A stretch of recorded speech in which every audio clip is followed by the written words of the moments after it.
You're listening to the 95 podcast from the team at 95 Network, where we host conversations specifically designed to support leaders in small and mid-sized churches.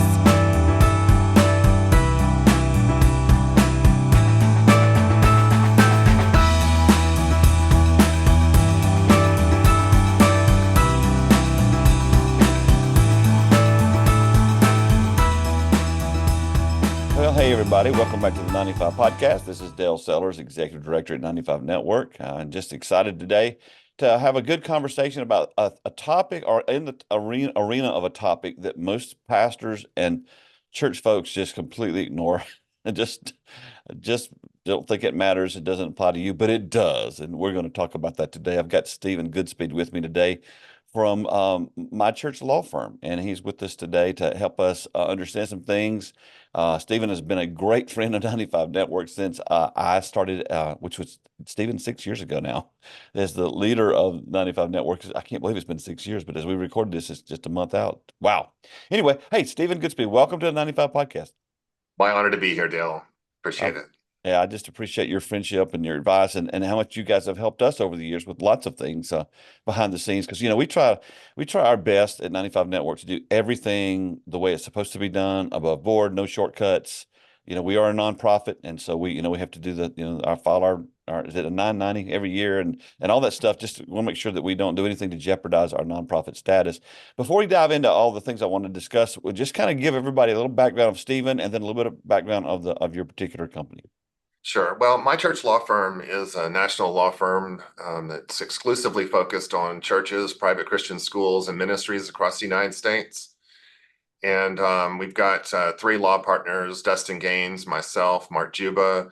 We've got just hired Jeff Levine, and we've got another attorney that's going to be joining us pretty soon from Liberty Law School. So we're honored to serve churches across the United States, and we're kingdom-minded and ministry-focused and try to be cost-effective. And, this is kind of one of the examples of that. We tried to do this webinar to try to get in front of the new FLSA overtime regulations. We've got a recording that'll be sent kind of as a follow-up to this podcast, and that'll kind of tell you a little bit more about our firm and our annual membership program and how you can partner with us. So I won't overtalk that right now.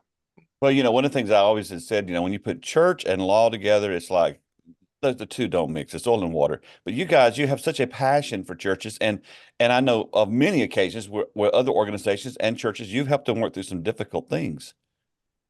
We're honored to kind of come alongside, in a time of need. We try to be preventative, as much as we can be. It's less expensive and easier for everyone, really, if we kind of get your stuff in order from a governance, employment. We've got intellectual property, just get things buttoned up and tied down. And that way, when the storm comes, you're prepared, basically. And so we also have a full litigation practice. So we defend our churches and schools and ministries when it comes down to that.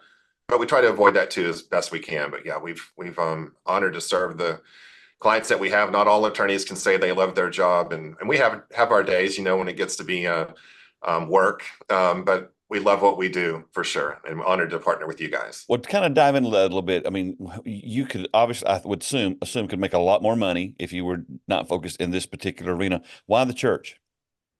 Well, we're called to do this, and Okay. that's really the most important thing. And I don't mean to be flippant about that. We've had real instances of God's calling on our lives to do this, and so that's the main reason. I've served on staff at a seminary for 3.5 years. Dustin's been bivocational and been a private Christian school administrator, and so we bring a practical, sort of experience, with ministry and the realities of ministry to what we do, and a real passion. I mean, we're active in our local churches, and what we do is personal. It's not just business, and we hope that our work product and our communication with our clients reflects that. And we love what we do for sure. That's cool. Well, before we dive into the stuff, tell me a little about your family. And one of the things I know about you that I love, I follow you on social. You're a barbecuer. I am Texas backyard barbecue. I try to do my best. Well, you put out some really good pictures. You make me hungry every time I see them. You're kind.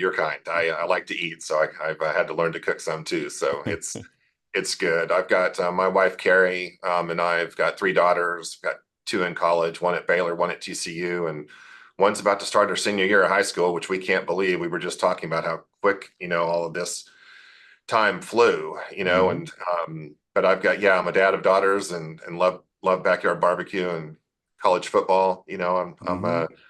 The nice thing about barbecue is you can kind of start it and complete it and make people happy. And it's unlike the practice of law in some respects, having to wait for governments to get back with you and Yes. all of the time frames and all of that stuff, they're out of your control. So Yeah, yeah. well, I'm a daddy of daughters too, but mine are a little older than yours. But at one point, I had three girls in college and had two weddings. Oh, So yeah. I'm still recovering. Yes, yes. Well, we'll see what the Lord does there with us. So Well, the good news is at some point you get grandkids, and they're just a different world than your own kids. yep. There are a lot of reasons why, but I didn't really put lots of pictures of my kids on my phone, but my phone now is just covered up with grandkids. And the other thing that happens is I share pictures with strangers. It's in the airport. Hey, you want to see my grandkid? It's like they're like, this guy's nuts.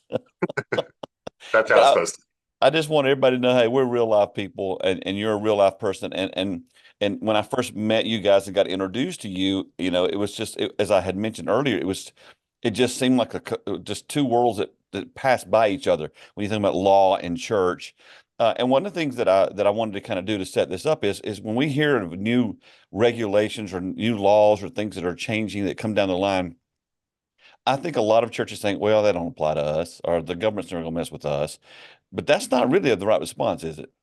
No, it's not at all, and it's some things are true and self-serving. So you'd expect me, I guess, since we solve these problems to kind of point Hmm. out that there is a problem and the new regulation is a problem and an opportunity, and it does apply to most all churches, private schools, and ministries. And things don't matter until they matter. But if the government gets a hold of you and you're not properly treating, your employees as exempt or non-exempt, it can be a real expensive proposition for sure. And part of doing things decently and in order is just doing things, the right way. And along those lines, this new overtime regulation, it's not changing any of the duties, the executive, administrative, professional duties, but it is changing the numbers involved. And so it's going to take the minimum threshold, it's going to raise it. And so it's going to grab more people who are now potentially eligible for overtime. And that's more expense for your church, your private school or your ministry. And so it's important to get in front of that, do some analysis, recognize who those folks are. Are you going to raise their salary so they're still exempt? Are you going to have some people are going to need to be clocking in that haven't been? There's some cultural, kind of animosity towards having to clock in and out and dealing with some of those things, and so the communication piece is real important as well. I know of a church that I heard of recently. This blew my mind. This guy, I was talking to a friend of mine who worked on this larger church staff, and they had people on their staff that they paid them 20 hours a week, but they expected them to work 45 hours a week. And they told them that was their donation to the kingdom. Well, first of all, I got lots of problems with that. One, you're taking advantage of them. You're not paying their taxes. You're not giving them any kind of benefits and that kind of thing. But the reality is, there's a lot of churches that don't provide any kind of benefits for specifically the understaff. A lot of folks take care of the lead pastor, but when it comes to the staff, they don't do that. And part of the reason we need to have this discussion today is because if you have a disgruntled worker who bails or you fire or they leave and they have this law in place, you're vulnerable. Is that correct? Absolutely vulnerable. I mean, that's the ammunition that a plaintiff's attorney needs. It's an on-ramp to your tithes and offerings. And a lot of times, the insurance companies are in the business of not covering, and Hmm. they'll, you probably will, a lot of times the worker misclassification is not covered, or they'll try to claim it was gross negligence and they don't cover that. So you've got to be very careful about that. And I'll be remiss if I didn't say that, the church that's got the employee they're wanting to pay X, and make them work 2X at the same and volunteer. You can't volunteer for the same job that you're being paid for. And so that won't fly at all. And they're opening themselves up to some serious liability for sure. And people can say, well, this employee would never do this, that, and the other. Hmm. A, that may end up not being true. B, something may happen to them and you're going to be relying on their spouse or their parents, and people like that who are going to feel duty bound, on behalf of the children that are involved to try to grab as much, of a settlement as they can. And so it's just not, you really want to do things well and in order. And as, my law partner, Dustin Gaines, would say, the employment law space is some of the most litigious that we've got in our practice and have seen nationally. So It's important to do things well in that space for sure. And this new overtime regulation is probably the biggest change that we've seen in many, many years. Talk us through it. Give us some background of what's we're Yeah. actually talking about. This is a So new law that just took effect, correct? it is, but it's really an expansion of a law that's always been there. It's just changing the salary levels. So there's an exempt and non-exempt employees, right? The exempt employees, it's sometimes called the executive, administrative, and professional exemption. If you have the appropriate duties, and that's not changed, and you are above the minimum salary, you don't get paid overtime. If you work 45, 50, 55 hours a week, your salary is at a level and your duties are such that you're not eligible for overtime. Okay. But if you're below that threshold, you're and the duties may or may not apply, but you're going to be eligible for overtime. And they've raised that floor up. So they're grabbing more people now, making them eligible for overtime because they're making it more difficult to be exempt, basically. And it's a phased in approach. It's raising to like $43,888 or so on July 1st of this year. And it's going to 58,656 on January 1st of 2025. So it's a phased in approach, and your analysis is going to need to, accommodate that. That's the reality. And starting on July 1st, 2027, it's supposed to auto update every 3 years. And so you're going to have to stay in front of this. There's no doubt going to be some litigation probably ensue from this. Yeah. That is not a reason to not take this seriously now and go ahead and do the analysis and go ahead and start meeting the requirements, because some of those technical objections may or may not work. And so part of doing things decently and in order and making sure that you still got the benefit of your insurance coverage is going ahead and, and realizing the change that's taken place and communicating and training and reflecting that in your tracking of hours, for the appropriate employees and that kind of thing. Now, so most staff members, I'm assuming in the smaller and mid-sized churches, they're probably going to be more hourly, I would think. This applies to them big time because obviously they have a set number of hours. So if someone goes over 40 hours, they're obviously in overtime.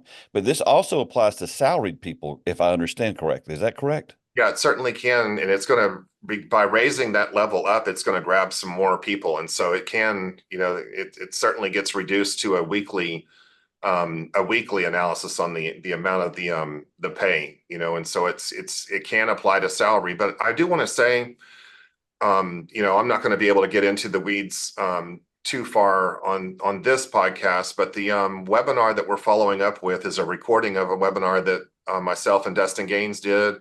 It has Q&A at the end, and this part's real important. I want to highlight this because they'll have the chance to text a code and get an email that has resources on this topic available to them. And among those, and this part's really important, I want to make sure to highlight this morning, is the ministerial exception.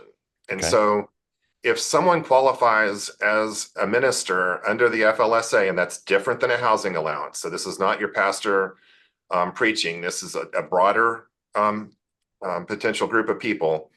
And if they qualify as a minister, they're not even covered by FLSA. They're accepted from FLSA coverage, and hence this overtime rule. Now, look, that's not an invitation to take advantage of people. It's a reality that the Supreme Court created, and churches and private Christian schools and ministries, if you're properly set your employees up, if they're paid 37, 38 hours a week to do their job function, their main job function, but you've got a couple hours a week where their job duties and their job description, and in fact, their annual or evaluation looks at their ministerial duties. Maybe they're leading prayer, visiting widows, working in the benevolence or the food pantry. There's a lot of things that you can do if you can. You don't have to get even. I hate to use the word creative because it sounds like we're kind of skirting stuff, but it's the Supreme Court in their and our own experience and Dustin in particularly in defending clients who have been challenged on this. If it's set up correctly, the government isn't. Your employees won't be subject to the overtime requirement. Now, Okay. some churches go ahead and don't want to go through that, but we have plenty of churches that believe that every, or most of the employees should be engaged in some ministerial duties, whether it's leading prayer among themselves in a department and rotating, Bible study, like I said, doing acts of service and these kinds of things. And so if that's part of their job duties and they're evaluated on it and it's handled appropriately, that can be a way that you can, a church or school or ministry can save a lot of money. And there's more to that. The resource will do a better job of that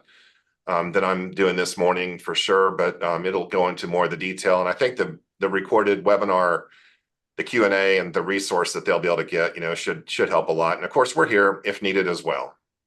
Well, I'm just thinking, I don't, there's no way to know a percentage for what I'm about to say, but this has been my experience, work with lots of churches.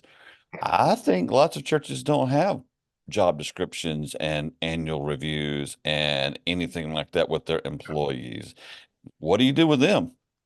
Yeah, well, look, we don't, we don't wrap them on the knuckles or anything like that. But we're among those who would say that you do need to go ahead and do at least the minimal things that are important to do, and certainly to get the ministerial exception, you're going to need to do those things. But you should be doing job descriptions anyway. There's good reasons to do that. You don't have to get extremely elaborate on that, but it's important to outline what people are being paid to do. And when it comes you mean down like this one girl that I met who came up to me at a conference, because I talked about job descriptions and I talked about that really shouldn't be more than 8 things on a job description. And this girl comes on, she says, I have 28 things on my job description. And the last one says, and anything else we want you to do. Oh yeah, no, I said, I wouldn't have taken that job. yeah, I've been under jobs like that, where you've got a long list and then you've got the ODAA, other duties as assigned. Yeah, well, I just, it's been my experience, and I understand the tension here. Some churches are like, well, you're just trying to turn this into a business. We don't want to, all these business practices, and we're a church and we serve Jesus. I get that, but you still are in America and you're paying people, so you've got to do it the right way. You are, and we are called to, do things decently and in order, and we are subject to the laws of the land that we're in, as far as they're not, inconsistent with God's law, and we're, when you're a state nonprofit entity and you've got federal, protection and ability for people to make donations and get tax deductible contributions, you have a responsibility on the other side of that too, to try to do things in a way that the government requires. And I have to say, the United States has got the First Amendment and a lot of protection for churches on audits, and we don't have to disclose, a lot of things that regular nonprofits and certainly even churches in other countries have to maybe disclose publicly, and the expense associated with all that.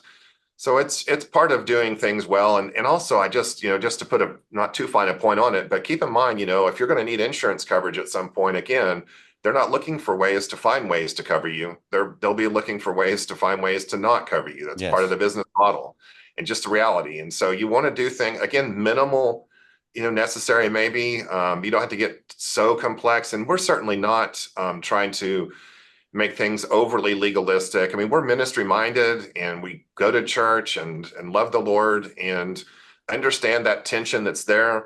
But you can't just say that I'm opting out of it completely, because at some point, there'll be payday someday, as they say. Yeah, well, one of my favorite quotes of all time is I've been leading 95 Network was I actually had a pastor say, look, he said, when I come across something that I don't understand, I just avoid it. But that is not a good approach to life. But I want to say that, there seems to be this trend, and again, I'm not prophesying anything, but we seem to be as a nation moving more toward the way European churches operate, or the way it is in the UK. And I just want you to understand, we've got pastor friends in the UK we work with, and the regulations and the things that they have to deal with just to get a donation. The government sees all that, and I don't want to see America ever go that direction, but it is wise for us to kind of at least make sure we're doing things in the right way in case things do kind of go sideways. Because I don't know if you've noticed, but we're in a really strange political season. It's a little odd. Yeah, everything's political, it seems like too. But we don't want to do things that just invite, scrutiny. There are controversial subjects like the Johnson Amendment in the political realm and how much can be said from the pulpit. That's not the subject of this podcast, but most nonprofits you want to pay attention to the employment laws and the things like that. That shouldn't be controversial, really. I mean, it may not be fun to have to do, but paying attention to overtime laws and doing job descriptions and the minimal things that are important. I think we've got to be better about that for sure. And we haven't talked about children and child safety and that kind of thing, but you want to never have that attitude with respect to the safety of our children. That if the church is a bank, we view the children's ministry as the vault. And so, that kind of flippant, laissez-faire attitude, we would argue shouldn't apply, even with the employment law context and that kind of thing. But you certainly don't want to have that attitude with respect to child safety issues and those kinds of things. Well, I mean, I have too many personal friends, personal stories where they had a wrong attitude or got lax and they're taking care of children, and it turned into some really bad things happening. And that's just the world we live in today, which is a good example of something we can compare to of why you ought to take what we're doing today seriously and make sure that you do have your book set up correctly and that you have someone overseeing it. Hey, I went to a church one time that they had no records, no board notes, no records, nothing. I'm like, you can't do this. You got to meet and you got to say what you talked about. Yeah, you've got to do at least the minimal stuff. You can't do nothing. And again, people can get away with stuff until, not some things don't matter until they matter. Mm-hmm. But this can get really expensive, for churches. If this new overtime rule is maybe a wake up call to some churches to just get their act in order, and look at their employment situation and re-examine who's eligible for overtime. If the rule changes make more people eligible for overtime, then pay attention to that too. But yeah, I'm here to say, let's not, just give a free win to a plaintiff's attorney or the government on this one. It's pretty non-controversial that you need to be following the employment law regulations, and including this new overtime rule for sure. Well, one of the things that we teach we're doing our Soul Care Essentials Conference, and one of the things we do when we talk about your professional life, one of the things we really are helping pastors to understand is there are more churches today that are pastors are bivocational than there are full-time. I think that's probably always been the case because you got to consider all the small churches. But in the next 10 years, I think that's going to increase dramatically. I think because of one, the baby boomers are dying. I don't know the way to say it. They're the youngest baby boomers about 60 now. And they've been our givers and our attenders and our servers, and they're all passing. And the next generation is coming up at this point don't seem to be as benevolent toward giving to the church. So you're going to have to come up with smart ways to stay afloat and handle your budget. And it might be that one of the things you can do is you lean more toward your staff being part-time. And if that's the case, that would help you with this particular thing, wouldn't it? Yeah, it certainly can. And the overtime rules are, really for those folks that are getting above 40 hours or so. But certainly, yes, I'm trying to be run efficiently and effectively is, always important. And you're right. The changing demographics, are causing different pressures, on giving and the ability to run efficiently. And the ministerial exception, might be, a way for some churches and ministries and schools to be more efficient with their budget and those kinds of things. And that's certainly why we're here, is to certainly, show people and churches the need to comply, and then how they can go about doing that, and I think the resource that they'll get will help a lot with that for sure. Let's take a short break, and we come back. I want to ask you a little bit more about what you just said about the ministerial exception. So let's take a short break. We'll be right back. Back with Stephen Goodspeed, just talking through legal issues and things that are facing the church, the new overtime law. And specifically, you just said, what was it, a minister? How did you word that last thing? The ministerial exception. So explain what that is. Yeah, in general terms, I mean, if someone, it's different than the pastor who's the head of the church. So it's not the housing allowance. So this is staff people. Just staff people, and it can be almost everyone else almost, depending on how things are set up. But under FLSA, if someone is a minister, if they're paid 37, 38 hours a week to do their normal job, but their job duties their job description and their evaluation of their job includes ministerial functions, leading prayer, doing access this could be a janitor that still is asked to lead a small group. Okay. It absolutely can be. And we've got, instances of that, and some very large churches and small churches too, that are set up and feel really, really that it's a serious thing that all their employees are engaged in ministry. You know, we don't Yeah. pretend to tell every church organization you have to do this, but some believe, you know, that everyone or almost everyone should be administering of some kind. And this is a way for them to be accepted out of coverage by FLSA and so not be subject to these overtime requirements. So it's an important thing, and the resource that they'll be able to get when they text the word overtime to the number that's in the recorded webinar. We'll go into that in more detail, and we're here to help with that as well. But it's one of the key points of this webinar, and one of the reasons why working with, you know, a law firm that's focused on churches and ministries and stuff, you know, we certainly emphasize this, and it's recognized by the Supreme Court.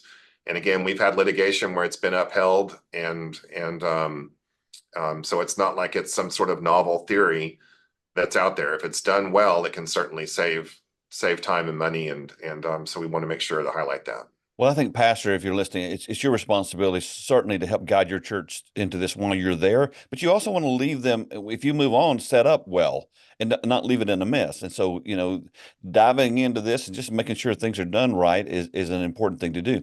As you look at the church right now, y'all work with churches of all sizes, all denominations, all across the country. What is the general vibe that you get? What are you seeing? What are you feeling?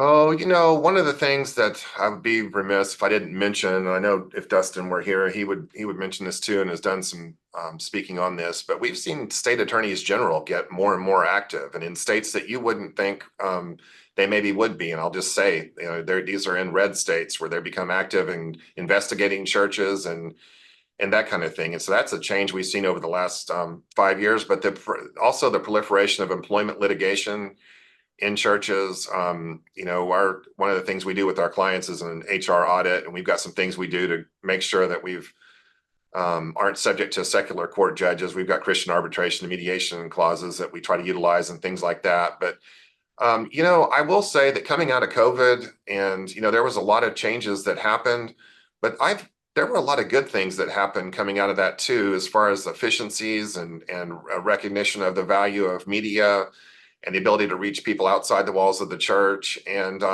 you know, and also just the blessing of being able to attend church in person, you know, Yeah. I think is a big deal. But we've certainly seen budgets sort of in some instances get constrained, but we've got clients that are trying to operate more efficiently too, and Mhm. and use some strategic outsourcing or trying to do some things like that that are helpful. So I think that's, you know, a lot of what we've seen. I think there's always a lot of hope. You know, any one local church, you know, may not be guaranteed to survive, but the gates of hell won't prevail against the church universal. And we're here in a difficult legal and cultural environment, you know, maybe increasingly so. Certainly every 3 to 5 years, it seems like looking back, it's gotten more challenging, the issues that we deal with religious liberty, et cetera.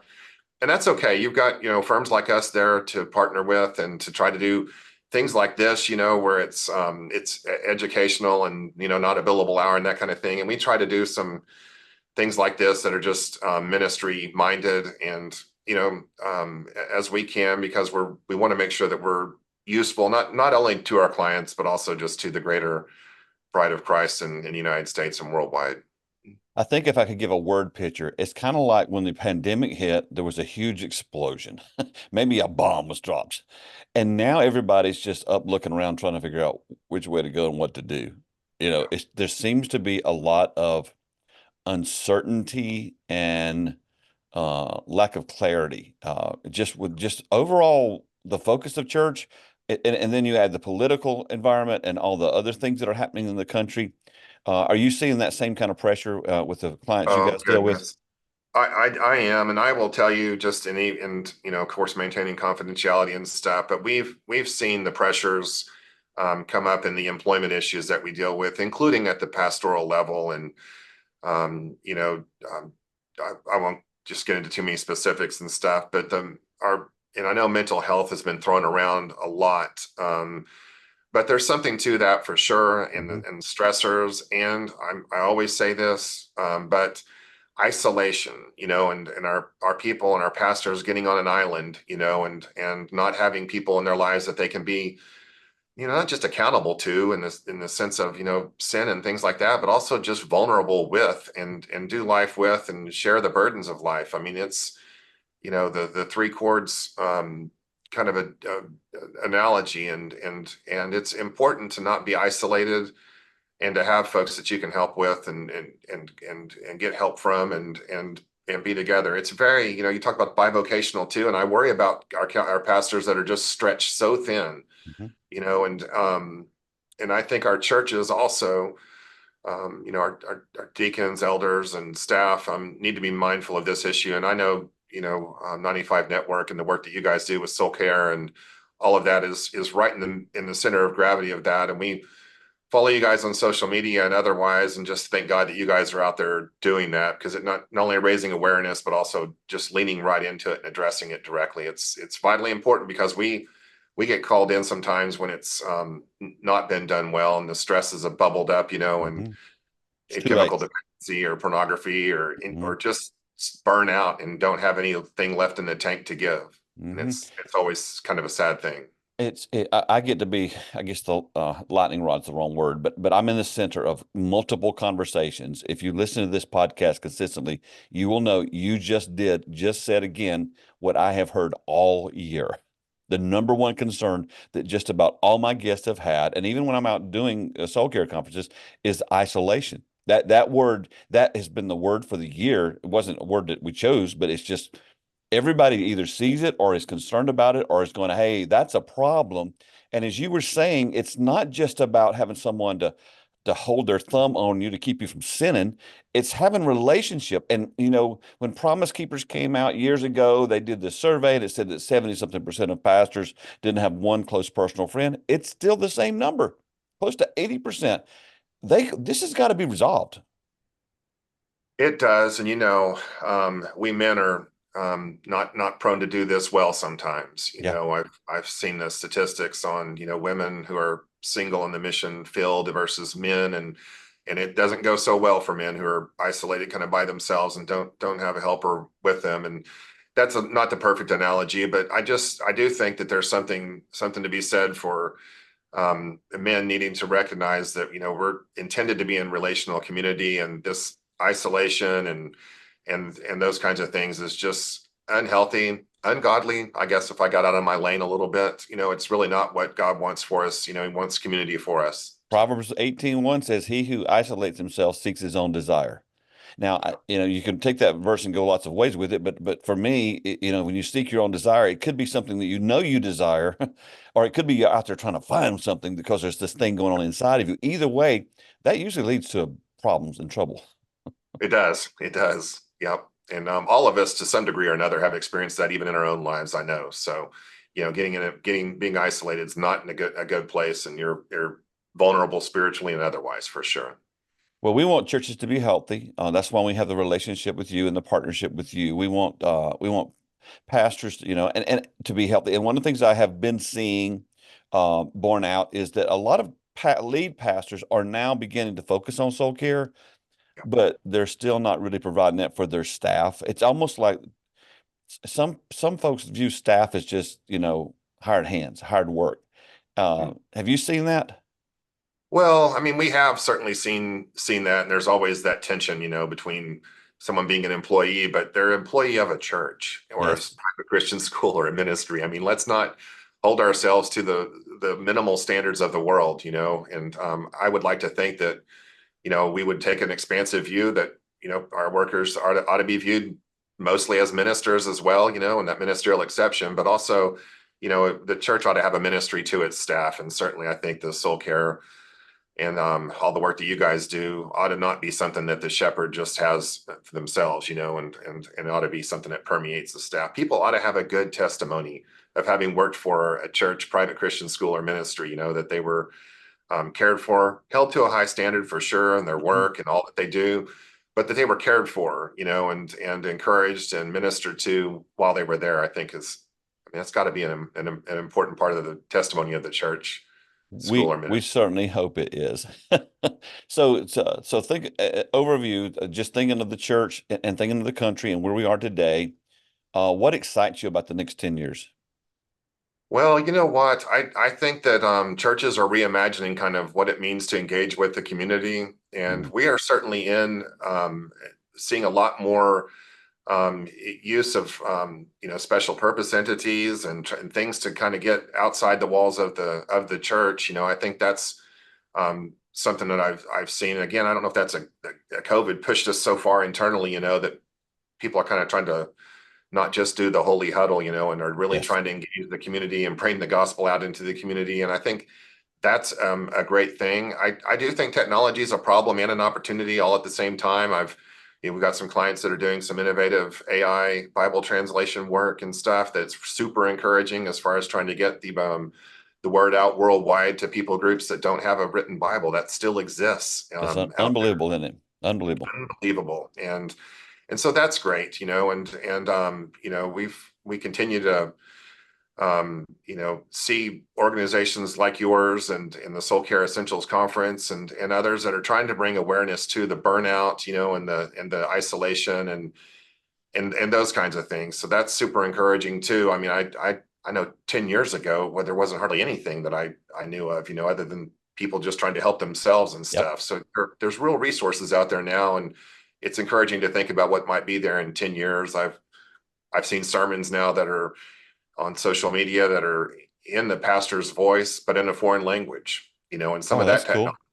cool. Oh yeah, it's really interesting, and we're on the very beginning of that. And so, when you can hear a pastor in their voice, but not their language because of artificial intelligence. I mean, that's pretty amazing, and and that's pretty interesting to see people speak in Arabic that I don't know a just got thing to about say Arabic. that would freak me out because I wouldn't know what I was saying. Yes, exactly. It's so interesting to watch, and it's not like maybe a really old karate movie or something where it Yes. just doesn't look right. It's out of sync and stuff. It actually looks really, really well done and it's not distracting at all. So anyway, there's stuff like that that's really encouraging too. And we're here keeping an eye on the religious liberty landscape for sure. And there's other constitutional lawyers that are out there too, and trying to make sure that we continue to protect our churches, private Christian schools and ministries. And I think private Christian schools are growing a lot. We've seen a lot of things in the public school system that are problematic, from a Christian point of view. And I certainly want to make sure and hold up in prayer any of our public school teachers that are Christians. And we need to have that for those who are called. But we also are seeing a proliferation of private Christian schools, and we're proud to help and partner with them on that too as well. So it's just trying to figure out where the needs are and come alongside and help as best we can. Well, I want to ask you advice about something. So let's say a church is looking at their budget and it's tight now. They recognize where things are going. They understand that the demographic, like the baby boomers, they're aging.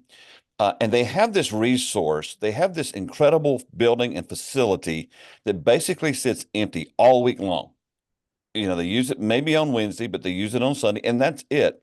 Is it wise to look for ways to partner with people in the community, secular organizations, or mostly probably wouldn't be Christian, to let them use your facility? Is that wise? Should you be cautious? Just as an overview, you're not telling anybody what to do, but I'm just thinking, man, that might be a way to create a revenue stream.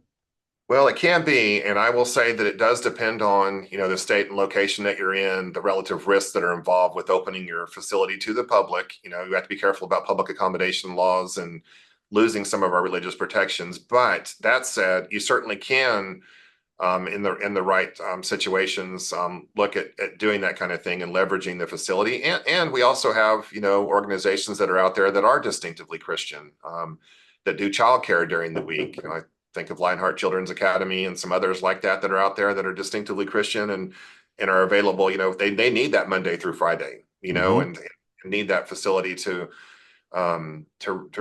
serve families and also, just protect children and train them up in the way they should go. So. Well, I know there's some organizations that are actually helping churches partner specifically with secular organizations. And again, you've got this great facility. A lot of times it's just sitting there empty.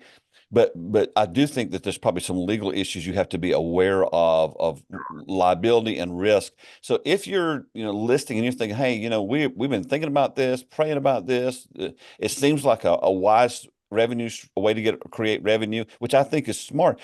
let me encourage you to touch base with Stephen and with these guys before you roll that out, just to make sure you're not taking any kind of risk. Because my thinking is, and again, maybe I'm overdoing it, but it's like if you ever give the enemy a foothold, if he can find a way to get in, he can really blow up your church or your ministry or your organization. Is that a good way to think? Absolutely. It's important to check with us on that. Whenever you're inviting the public or the community into your facility and that kind of thing, it's very important to do that in a correct way and with some awareness of the legal risk involved, for sure. And it's especially true in some locations more than others. I think that's a really important thing to keep in mind as well. And we'd certainly be proud to help them with that, when those decisions are being made, and it's really important. We highly recommend you guys. You've been, like I said at the beginning of the podcast, a great friend to us. You've helped us with legal issues, helping us set up things so that everything's run the way they need to run. Again, we want to protect our nonprofit status because we have people who give and support us, and we don't want to lose the ability to do that. As we wrap up the podcast, let's just say today you're having coffee with a pastor and he or she, they're just discouraged, not sure if they want to hang in there, don't know if they, there's so much uncertainty. They weren't trained for so much things. And they're just hanging out with you and looking for some advice. What would you tell them? Well, I mean, I would, take them to the word and remind them of who they serve and not to be operating, on their own strength. And I've had that, in my own life as well. But I would also, and I don't mean to, be too, too much marketing and that kind of stuff here. But in a very real way, I would and have pointed them to 95 Network and the resources that you guys provide. And just remind them of the need to not be in isolation and that, they've got advisors like us that are out there to try to help, in areas that we can. And we're attorneys, but we're also counselors at law. And so we kind of take that seriously as well. We look for ways to connect people that need help, even outside the legal, there's accounting and HR and, but just also when they're, struggling and stuff, we oftentimes we get involved in those when it's already, almost too late. So discussions like this are really important and valuable, I think, because, by the time we kind of get involved, sometimes that things have gotten so far down the road that, the prevention part of it's kind of out of the question at that point. So, I just, and I have to, I need encouragement too. And so I need to be in a community, and I've got, Bible studies and men's groups and things like that too. And so, you're not talking to someone who's just always wanting to give that encouragement. Wait a minute, you're a lawyer. You don't have any problems. Yeah, that's true. I can let me get Carrie and see if my wife, see if she'll validate that. I bet she won't. No, well, she won't. The reality is this: one of the, we at 95 Network, we say we have the 5 C's. We have content and consulting and all these things, but one of them is connections, and you are at the top of the list of one of the connection points.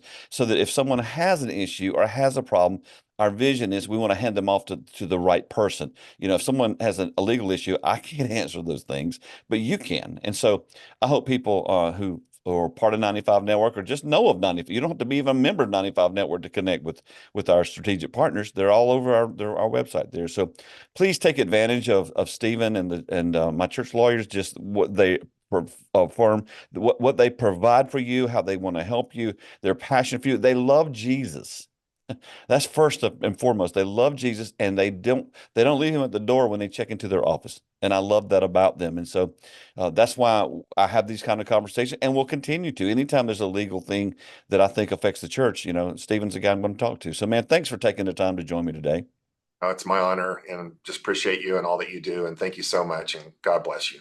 Thank you, man. Well, as you mentioned during the podcast, there was a webinar you recently did. We're going to link that with the show notes here so that people, and there's links in the webinar information too, so that people can understand more and more as deep as you want to go into understanding this. Our big thing is we just want to make sure that you're protected so that you can continue to minister the way that the Lord wants you to. So, Stephen, again, thanks for joining me. Thank you. Thanks for listening to the 95 Podcast. We look forward to sharing another episode with you next week. In the meantime, visit our website at 95network.org. The website is loaded with great resources created for small and mid-sized church leaders. Until next time, have a great week.